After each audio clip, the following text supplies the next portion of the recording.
This is a real air disaster. A plane carrying 155 passengers was struck by a flock of birds during takeoff and climb. Both engines shut down simultaneously. The plane completely lost power since it had only taken off a few minutes ago. It was right above the city. They faced the risk of crashing into buildings. The captain, who was the pilot, was Sully, who had 42 years of flying experience. He tried to restart the engines, but failed. The cabin lost power. People panicked in the darkness. Sully quickly turned on the auxiliary system. Only then did the cabin return to normal. Then he immediately contacted the control tower. After hearing about the dual engine failure, the staff's faces instantly changed. The supervisor quickly contacted LaGuardia Airport, but the co-pilot calculated based on altitude and speed that the plane didn't have enough power to reach the airport. At this point, they were only 500 meters from the ground. Sully proposed an emergency landing on the Hudson River. This decision made people break out in a cold sweat. Control tower staff even shed tears. Landing on water almost meant the plane would be destroyed and lives lost. Once the nose or wings hit the water first, the powerful impact would tear the plane apart. To make the plane land perfectly on water was almost impossible. Flight attendants in the cabin shouted to prepare for impact position. When passengers heard about the impending crash,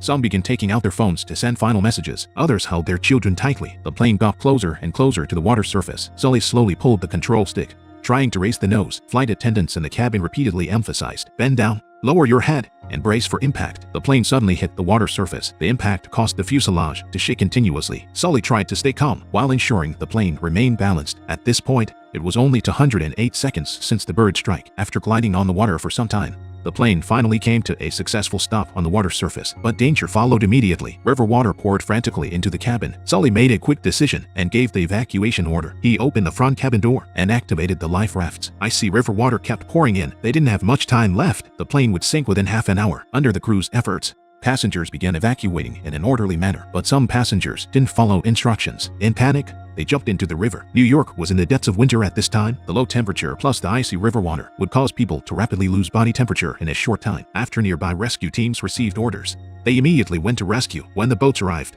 most people were waiting on life rafts. The approach of rescue boats gave people hope. River water had flooded most of the cabin. Sully was still inside the cabin, checking over and over if there were any trapped passengers, until he confirmed all passengers had safely escaped. Only then did he leave last. The rescued Sully looked at the people who had been saved, but he fell into the next crisis.